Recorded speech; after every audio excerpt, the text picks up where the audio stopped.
Kalau untuk publikasinya di mana nih, Enrico? Jawab. Untuk publikasinya menggunakan jurnal dari luar, Pak, jurnal Malaysia. Oh. Submitted buktinya adakah? Ada, Pak. Lewat email, Pak. Bisa dibuka enggak? Mungkin dilihatkan kok. Atau di berkas ini enggak ada nih kayaknya nih ya. Ada, Pak. Ada, Pak. Ada, Pak. Di namanya apa ya? Oh ya, salin bukti ya. Oke. Iya, Pak. MJCS ya. Iya, Pak. Ya. Oke. Saya kira lengkap, Pak Arif. Oke, kalau begitu bisa kita lanjutkan, Pak ya. Selanjutnya saya akan bacakan biodata daripada calon calon sarjana, yaitu Enrico Yudhistira. Enrico, kalau ada yang salah mohon dibetulkan ya. Baik, Pak. Data ujian seminar terbuka atas nama lengkap Enrico Yudhistira Ramadan, NIM D10411611004, tempat tanggal lahir Kota Pontianak 24 Januari 1998. Jenis kelamin pria, status perkawinan belum menikah, agama Islam, di mana alamat rumah Jalan Hussein Hamzah, Gang Rumput Permain nomor 1B. Nama orang tua Pak Fahrul Amri SE dan Insinyur Melati Fitri MMA. Betul ya kok ya? Betul, Pak. Tanggal masuk angkatan 1 September 2016. Tanggal mulai menulis 27 April 2020. Selesai menulis 13 Oktober 2020. Judul skripsi, analisis akurasi metode image classification dan object detection dalam mendeteksi penyakit melanoma atau analyzing the accuracy of image classification and object detection on detecting the presence of melanoma. Itu judul dalam bentuk bahasa Inggrisnya. SMA-nya SMA 1 Pontianak, IPK-nya 3,63 dan TUTEP-nya 633. Betul ya kok ya? Betul, Pak. Divalidasi data oleh Kasubag Pendidikan Bu Endang Ratnawati SIP. Oke. Nah, saya rasa cukup untuk biodatanya. Selanjutnya silakan pada saudara Enrico untuk mempresentasikan hasil penelitiannya. Pada Enrico saya persilakan. Terima kasih Pak Harit atas pembukaannya. Pertama-tama saya mengucapkan terima kasih kepada Pak Heri Sujaini dan Pak Harit Novriando sebagai dosen pembimbing saya yang selama ini membimbing saya dalam penulisan tugas akhir ini, dan kepada Pak Yusolfa dan Pak Rudi Dwinyoto yang selama ini memberikan masukan yang sangat berguna untuk penelitian ini, dan kepada teman-teman angkatan 2016 yang saya cintai. Baik, saya akan memulai presentasi dari tugas akhir saya. Karena penelitian ini terhitung lumayan kompleks, maka saya akan menjelaskan sedetail-detailnya. Jadi mungkin akan memakan waktu yang agak lama, tapi saya usahakan akan saya percepat. Nah, yang pertama latar belakangnya mengapa saya memilih melanoma. Karena tingkat kematian melanoma itu relatif tinggi, tingkat kesembuhannya lumayan rendah jika sudah pada stadium akhir, dan di peringkat 5 jenis kanker paling umum. Dan kasusnya meningkat sebesar 77% sejak tahun 1994. Nah, mengapa perlu mengidentifikasi melanoma? Karena tingkat kesembuhan dari melanoma itu sangat bergantung pada diagnosa dan perawatan dini. Jika dideteksi pada stadium awal, tingkat kesembuhannya sangat tinggi, 99%. Ketika sudah mencapai penyebaran regional, maka tingkat kesembuhan menurun menjadi 65%, dan jika sudah di stadium akhir, metastasis, dan sel kankernya sudah menyebar ke organ tubuh lainnya, tingkat kesembuhan akan jatuh ke 25%. Alasan keduanya adalah melanoma malin sangat sulit dibedakan dengan melanoma benign atau tai lalat biasa secara visual. Jadi bisa dilihat tujuan penelitian saya ini ada dilemanya begitu kan. Pas melanoma itu sulit didiagnosa, itu tingkat kesembuhannya masih tinggi, tapi ketika sudah mudah didiagnosa dan pasien sudah mulai mencari pengobatan, justru malah menurun. Jadi kita harusnya mendiagnosa saat masih pada awal-awalnya. Semua kanker itu umumnya seperti itu, lebih baik didiagnosa saat masih stadium awal. Nah, tujuan penelitiannya itu untuk menentukan metode mana yang paling akurat dalam mengidentifikasi kanker melanoma lain di kulit manusia. Ada 2 metode yang digunakan, image classification dan object detection.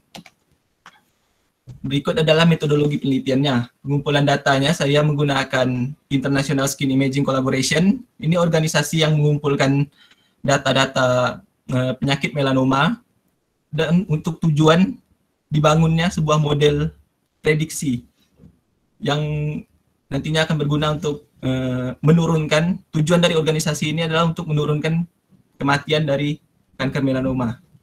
Caranya dengan mengidentifikasi penyakitnya pada saat awal-awal, pada saat stadium awal.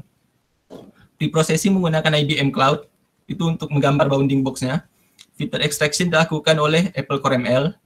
Pembuatan model digunakan oleh dibuat oleh aplikasi CreateML. Pembuatan aplikasi Xcode.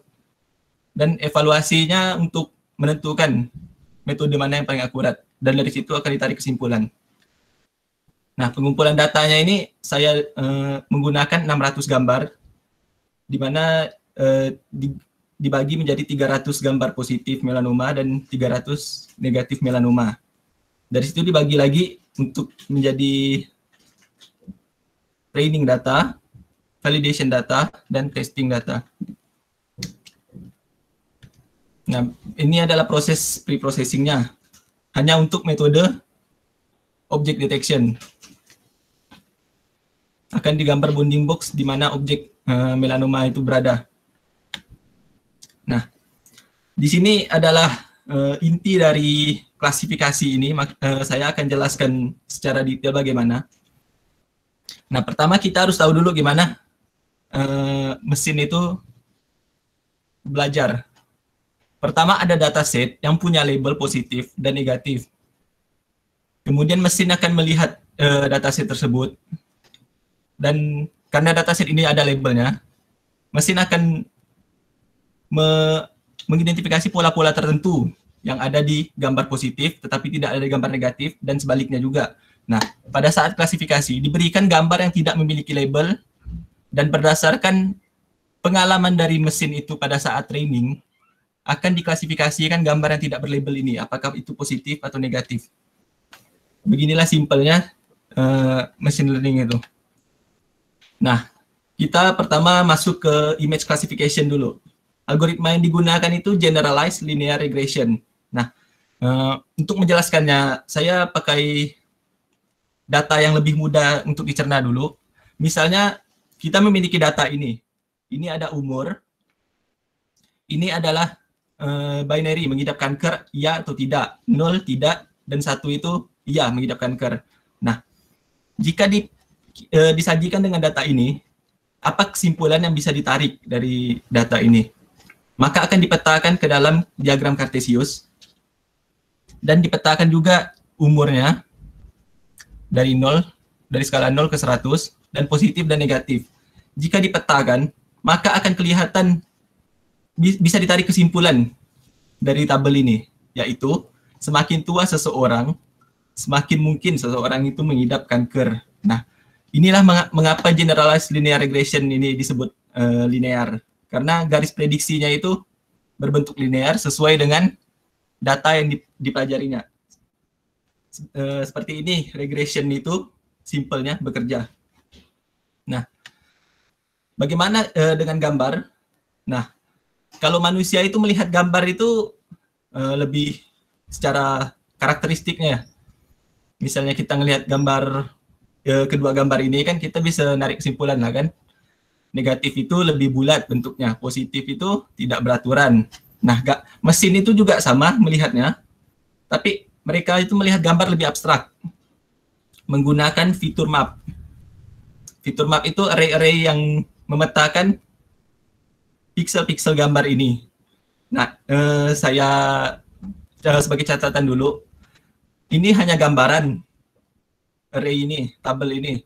Sebenarnya tidak hanya 4 kotak yang digunakan, bisa ratusan bahkan ribuan kotak yang digunakan. Tapi untuk penjelasan saja agar lebih mudah, saya menggunakan 4 kotak.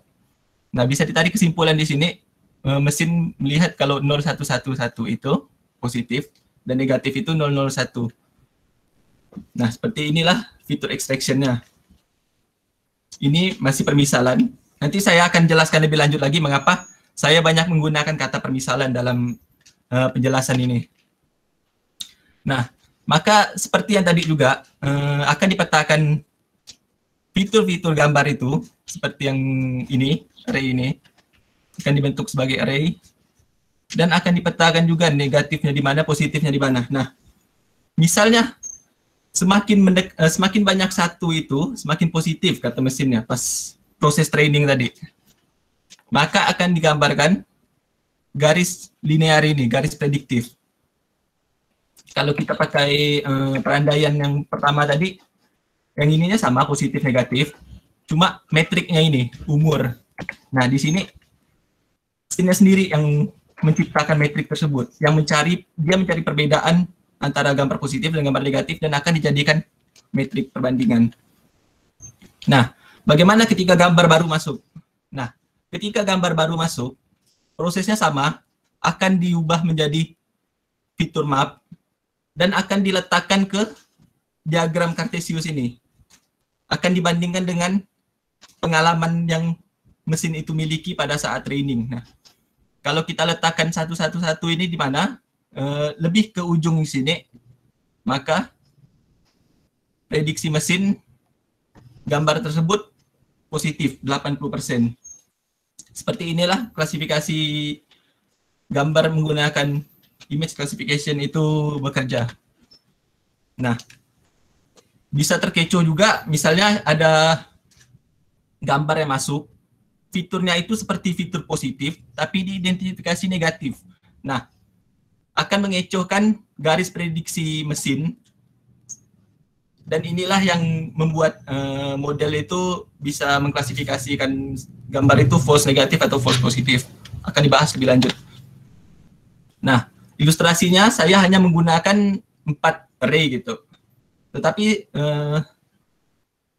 sebenarnya array yang dipakai itu lebih panjang lagi, bisa ratusan, bisa ribuan, dan dari situlah mesin itu bisa pattern matching gimana fitur melanoma positif itu dan gimana fitur melanoma negatif, seperti apa angka-angkanya, rentetan angkanya. Dari situlah mesin bisa mengklasifikasikan gambar. Nah, karena namanya generalized linear regression, Apple Core ini menggunakan yang namanya multiple generalized linear regression. Jadi bukan cuma hanya satu metrik yang diperbandingkan, tapi banyak metrik, dan semua klasifikasi dari metrik ini akan dirata-ratakan oleh mesin dan akan didapatkan hasil akhir dari klasifikasi gambar tersebut.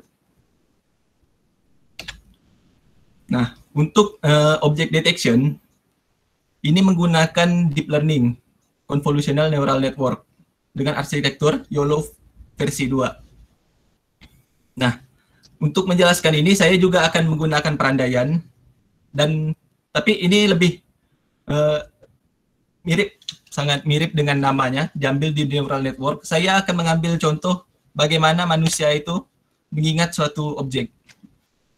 Misalnya manusia melihat sebuah mobil, semua indera manusia itu akan mengirimkan sinyal ke otak.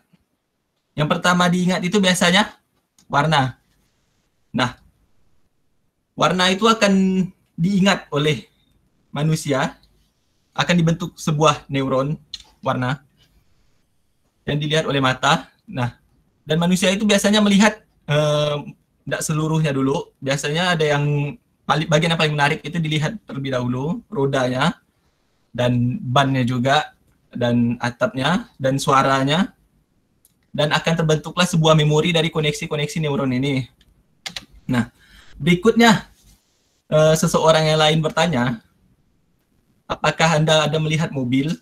Nah, neuron yang tadi sudah terbentuk di otak manusia itu akan menembakkan pulse listrik lagi dan akan membentuk dan akan merecall memori yang manusia barusan alami. beginilah pada dasarnya object detection itu bekerja.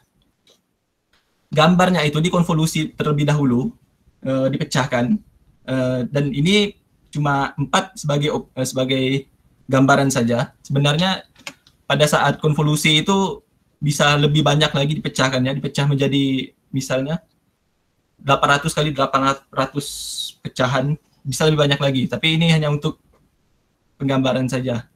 Nah, gambar itu dipecah menjadi 4 dan dipuling. Puling itu seperti tadi, kiasan tadi, memberikan karakteristik pada setiap neuron. Jadi diberi 01, 01. Nah, setelah itu pada saat pooling ini terjadi konvolusi lagi. Konvolusi ini lagi maksudnya gambar pecahan yang 4 ini dipecahkan lagi menjadi 4. Jadi kalau pakai pengandaian tadi, jadi mobil itu sudah dibagi menjadi 4 karakteristik. Sekarang kita pecah lagi ban mobilnya, itu dipecah lagi menjadi beberapa karakteristik. Misalnya velgnya lagi dengan karet bannya. Nah, nanti terjadi pooling lagi di bagian ini. Nanti terjadi konvolusi lagi. Misalnya di velgnya kita pecah lagi jadi baut dan jadi besinya. Seperti inilah object detection itu bekerja. Dan arsitektur YOLO ini konvolusi dan poolingnya ini terjadi sebanyak 9 kali. Dan pooling sebanyak 6 kali. Nah, seperti inilah kerjanya pada gambar. Nah, ketika klasifikasi, ada gambar masuk, sama seperti dengan orang yang mengingat tadi, dia akan memecahkan gambar yang ingin diklasifikasikan itu menjadi beberapa bagian, dan akan dihubungkan ke neuron mana yang lebih cocok dengan gambar uji tersebut, gambar training yang ingin diklasifikasikan tersebut. Nah, jika lebih cocok ke neuron yang positif, ini neuron ini adalah neuron yang terbentuk pada saat proses training, pada saat proses pembelajaran. Isinya itu pecahan-pecahan gambar kecil yang tadi, yang pada saat training dikoneksikan. Nah, lebih koneksi mana yang lebih kuat, apakah di neuron positif atau di neuron negatif. Dari situlah mesin akan membuat sebuah klasifikasi. Jika lebih banyak terkoneksi ke neuron positif, maka akan diidentifikasikan positif. Jika negatif, maka akan diklasifikasikan negatif. Nah, saya akan kembali lagi. Mengapa saya banyak menggunakan kata-kata pengandaian atau misalnya, atau saya cuma kasih gambaran 4 array. Nah, di sini karena kita harus tahu bagaimana apa perbedaan machine learning dan expert system. Ini 2 jurnal yang saya ambil, yang satunya yang di sebelah kiri itu expert system, yang sebelah kanan itu machine learning. Nah, karena expert system itu per definisinya sebuah sistem komputer yang mensimulasikan kemampuan seorang ahli dalam mengambil keputusan. Sedangkan machine learning itu algoritma komputer yang memperbaiki dirinya sendiri, yang meningkatkan dirinya sendiri dengan pengalaman. Jadi dengan training tadi. Nah, karena jadi dari 2 perbedaan ini bisa dilihat, karena machine learning itu kita tidak bisa tahu isi dalamnya seperti apa. Kita hanya bisa tahu input yang kita masukkan dan outputnya. Berbeda dengan expert system. Expert system itu bekerja dengan cara mensimulasikan bagaimana seorang manusia itu membuat keputusan. Kita tidak bisa mengetahui isi pikiran sebuah mesin. Pokoknya kita berikan dataset, dan mesin itu belajar sendiri dan meningkatkan dirinya sendiri. Jadi sebenarnya saya tidak tahu apa yang mesin itu lakukan. Saya hanya tahu input dan outputnya. Dan memang saya sudah cari di semua jurnal, tidak ada yang bisa menjelaskan apa yang mesin lakukan ketika belajar. Kita hanya bisa tahu arsitekturnya, arsitektur umumnya, dan bagaimana mesin itu melihat gambar. Tapi untuk detailnya kita masih belum tahu. Nah, mengapa menggunakan mesin? Sebenarnya melanoma ini bisa diklasifikasikan secara manual dengan visual. Mayo Clinic itu ada 4 metrik yang digunakan. ABCD, asimetris, tepiannya, bordernya, warna sama diameter. Nah, ini ada 2 gambar. Jika seorang manusia berusaha untuk mengidentifikasi gambar ini, kita lihat dari asimetrisnya dulu. Asimetris jelas yang atas. Tepiannya tidak beraturan juga yang atas. Warna yang lebih merah ada di atas. Diameter yang lebih besar pun di atas. Seorang manusia yang tahu metrik-metrik ini akan mengidentifikasikan gambar atas sebagai positif. Tapi mesin entah mengapa berpikir lain. Atasnya negatif, bawahnya positif. Padahal kalau kita mengikuti metrik-metrik ini, jelas yang atas yang positif. Nah, di sini mesinnya benar dan manusianya yang salah. Yang benar itu atas negatif, yang bawah positif. Inilah mengapa metrik itu tidak bisa tak bisa dijadikan bahan diagnosa yang akurat. Bisa dijadikan diagnosa cepat, tapi tidak bisa untuk dijadikan diagnosa akurat. Harus ada biopsi lebih lanjut untuk mengidentifikasi sebuah kanker. Nah, buktinya mana? Ini buktinya. Ini saya gambar yang sama tadi, saya klasifikasikan dengan mesin, dan dengan benar mereka mengklasifikasikan gambar ini positif. Image classification salah mengidentifikasikan gambarnya, tapi perbandingan 2 metrik ini akan dibahas lebih lanjut. Dan ini yang negatif, benar juga mesin, diidentifikasikan negatif, ini negatif. Nah, maka dari itu mata manusia itu mudah terkecoh. Sedangkan mesin itu karena kerjanya itu lebih kuat, lebih sulit terkecoh. Nah, yang barusan saya jelaskan itu, walaupun banyak perandaiannya dan mungkin teman-teman ngomong, wah tahu dari mana, saya udah banyak riset juga. Memang seluruhnya klasifikasi gambar itu memang kerjanya seperti ini. Nah, kita ke metrik-metriknya. Ini metrik image classification. Akan dibahas lebih lanjut. Dan ini object detection. Akan dibahas lebih lanjut dan lebih detail. Nah, ini pertama adalah akurasi dan miss-nya. Ini berapa banyak pasien yang diidentifikasi dengan benar, yaitu akurasi, dan miss, persentase pasien yang diidentifikasi salah. Nah, di kedua metrik ini object detection menang.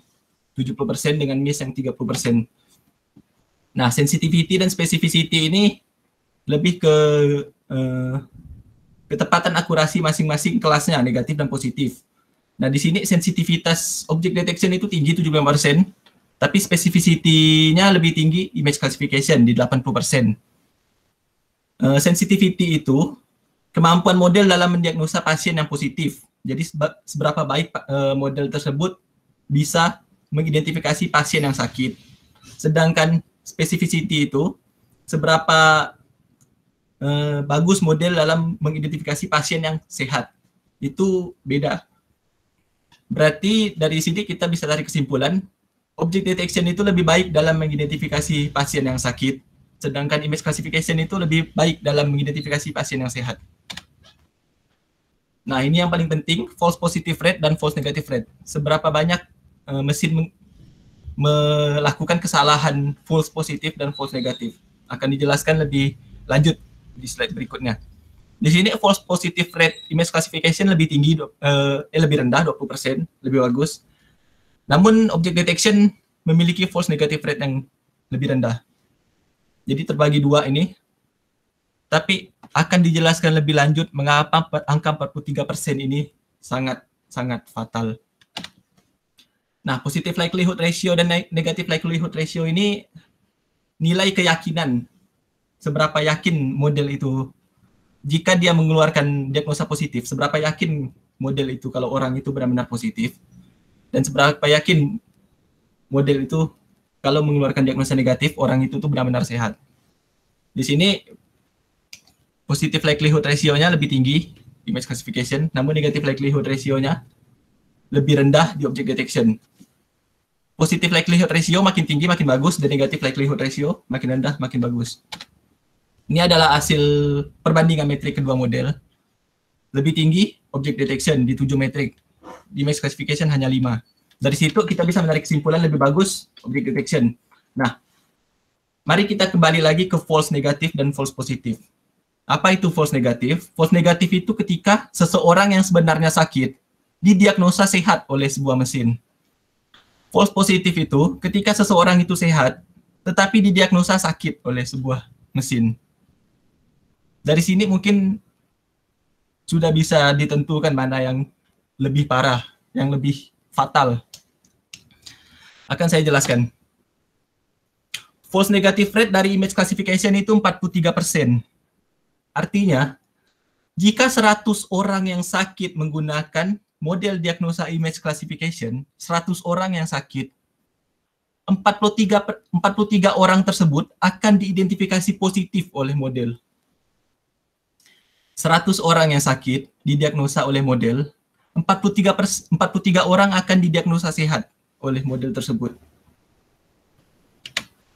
Pada object detection, ini lebih rendah, 25%. Jadi setiap 100 orang yang sakit, 25 orang itu akan diidentifikasi sehat, padahal dia sakit. Nah, mengapa false negatif itu sangat fatal? Ada 2 jurnal yang menjelaskan mengapa false negatif itu lebih fatal daripada false positif. Karena tidak mengenali melanoma ketika ada hasil melanoma tersebut, itu berisiko menunda operasi untuk melanoma tersebut. Dan seperti yang kita tahu, kanker kalau ditunda-tunda makin lama stadiumnya makin tinggi dan kemungkinan hidup makin rendah. Sedangkan kalau false positif, orang yang sehat dibilang sakit, konsekuensinya itu hanya operasi yang tidak perlu dan pasti akan diselidiki lebih lanjut oleh biopsi yang lebih akurat. Tidak mungkin dokter itu mau mengoperasi seseorang, mengangkat kanker seseorang kalau tidak didahului oleh biopsi yang lebih akurat. Nah, di ResearchGate saya juga menemukan hasil dari false negatif itu sama, psikologis juga, misalnya false positif. Oh, saya ini sehat dibilang sakit. Nah, psikologis juga terganggu. Hasil ekonomi juga. Padahal sehat, tapi kita harus check up ke dokter, biaya turun. Nah, tapi yang tidak ada di konsekuensi false positif itu, hasil medisnya, kematiannya. Di false negatif, karena orang yang sakit dibilang sehat, orang itu akan pulang ke rumah tanpa sadar kalau orang tersebut memiliki penyakit. Sedangkan orang yang sehat dibilang sakit, hanya akan dilakukan tes lebih lanjut, dan kemungkinan tes lebih lanjut itu akan lebih akurat dan akan mengeluarkan diagnosa yang benar, orang tersebut sehat. Nah, mengapa sensitif itu bagus? Ini lanjutan dari yang mengapa basis saya dalam memilih mengapa object detection itu baik. Karena sebuah tes diagnosa yang sensitif, yang orang yang sedikit dicurigai saja dibilang positif, baik, itu karena tes ini nih lebih fatal jika orang tersebut tidak didiagnosa. Nah, di artikel ini disebutkan kalau tes diagnosa itu ibaratnya seperti keamanan bandara. Mengapa keamanan bandara itu berbunyi kalau orang itu cuma bawa HP atau cincin atau sabuk celana? Karena karena lebih fatal lagi misalnya mesin bandara itu tidak mendeteksi kan barang-barang yang tidak penting seperti itu. Lebih baik sabuk pengaman itu diidentifikasi sebagai false negatif daripada ada bom masuk dan tidak diidentifikasi oleh mesin tersebut. Maka dari itu sebenarnya tes diagnosa yang sedikit-sedikit itu positif seperti object detection itu sebenarnya hal yang bagus karena tes diagnosa itu tidak mungkin hanya satu saja, akan dilakukan penelitian lebih lanjut. Nah, ini seperti kasus tes HIV. Tes HIV itu tinggi sekali sensitivitasnya, lebih dari 99%. Artinya, sedikit saja kemungkinan orang itu punya penyakit HIV, sedikit saja, hanya 1% kemungkinan saja, maka akan diidentifikasi sebagai positif, walaupun hanya kecil kemungkinannya. Mengapa? Karena kalau orang itu diidentifikasi negatif, orang itu akan secara tidak tahu dibilang sehat, padahal dia sakit. Nah, harapannya tes pertama ini akan diteruskan dengan tes kedua yang lebih akurat, yang lebih mendalam, dan akan menghilangkan banyak false negatif pada tes pertama. Jadi orang itu dites saja dulu, lebih lanjut sebenarnya sebaiknya, dan akan disaring lagi. Makanya tes diagnosa itu jarang 1 kali saja, apalagi untuk penyakit yang lebih darurat. Nah, maka dari itu metode terbaik adalah object detection dengan metrik terbaik, akurasi tinggi, miss-nya rendah, false negative ratio yang tinggi, sensitivitasnya tinggi, true positif yang tinggi, dan dapat menentukan posisi objek. Berikut adalah perbandingan metode dari object detection dengan penelitian lainnya. Nah, perlu ada catatan object detection nih, NDRN, yang dikembangkan oleh Pak Kodela pada tahun 2017. Ini juga sama, mengidentifikasi gambar melanoma juga. Dan kebetulan datasetnya juga sama, menggunakan ISIC. Tapi object detection yang digunakan ini, di procedural network ini, menggunakan arsitektur unit yang dikembangkan bersama oleh IBM dan Universitas Jerman. Nah, perbedaannya, kalau arsitektur yang saya gunakan itu hanya sedalam 9 layer konvolusi. Yang digunakan pada Pak Kodela ini ada 1000 layer, ada 100 layer. Ada 100 layer, dan Pak Kodela tidak dapat memasukkan modelnya itu ke dalam HP karena tidak kuat HP untuk mengklasifikasikan sebanyak itu. Nah, maka dari itu sebenarnya yang model saya lebih baik karena bisa dimasukkan ke dalam HP, lebih mobile dan lebih gampang digunakan.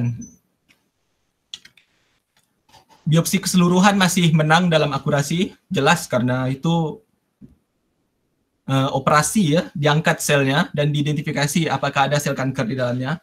Ada biopsi sel juga sama. Nah, dermatologis dengan pengalaman 10 tahun ini berdasarkan jurnal dari Morton dan Mackey. Beliau meneliti bagaimana akurasi seorang dermatologis dalam mengidentifikasi kanker melanoma hanya dengan visual saja, dengan mata. Sama dengan yang saya kerjakan. Tapi beliau menggunakan expert langsung. Dermatologis dengan pengalaman 10 tahun itu punya akurasi 80%. Nah, kalau diperhatikan akurasi model saya sudah melampaui dermatologis dengan pengalaman 3-5 tahun dan dermatologis dengan pengalaman 1-2 tahun akurasinya. Jadi disinilah perbandingan akurasi model saya terletak dibandingkan dengan metode-metode lainnya. Nah, berikut adalah aplikasi sederhananya saja untuk proof of concept-nya saja. Yang sebelah kiri itu object detection, deep learning. Yang sebelah kanan itu linear regression, image classification. Keduanya benar mengidentifikasi tek lalat saya di tangan negatif dengan keyakinan 1. Karena memang gampang sih, tek lalat saya memang bulat dan kecil. Jadi kecil kemungkinan ini melanoma. Nah, aplikasinya itu bisa sebagai aplikasi rapid test. Atau modul konsultasi dokter online yang sekarang lagi marak-maraknya itu, atau digunakan oleh rumah sakit jika model ini sudah cukup akurat untuk second opinion diagnosis. Dan memberikan siapapun kemampuan diagnosa setara dengan dokter pengalaman. Jadi bayangkan misalnya seorang dermatologis yang baru diberikan model ini, bisa mengklasifikasikan melanoma dengan mudah. Nah, sebagai catatan, model yang saya kembangkan, dengan akurasi 70% itu masih terhitung rendah untuk dijadikan model diagnosa primary. Model yang saya kembangkan itu cuma bisa dijadikan sebagai ya rapid test atau cuma tes cepat gitu, sekedar tes saja untuk menyaring orang-orang yang kemungkinan memiliki kanker melanoma. Nah, sebenarnya penelitian ini juga belum sampai ke tahap optimasi, soalnya ini masih masih baru sekali, masih sedikit sekali penelitian dalam bidang ini. Jadi saya perlu di penelitian di klasifikasi gambar ini perlu lebih lanjut lagi, cepat berkembangnya. Saya pakai Core ML3 di aplikasi ini. Oktober kemarin Apple sudah ngerilis Core ML4. Jadi tiap tahun berkembang terus. Jadi saya harap penelitian seperti ini lebih dikembangkan lagi di informatika. Nah, untuk teman-teman lainnya, mohon buat judul skripsi dengan menggunakan metode-metode seperti ini, klasifikasi gambar, masih banyak arsitektur-arsitektur lainnya. Dan masih banyak juga metode-metode lainnya. Saya cuma mengekspor object detection sama image classification, tapi bisa lebih banyak lagi.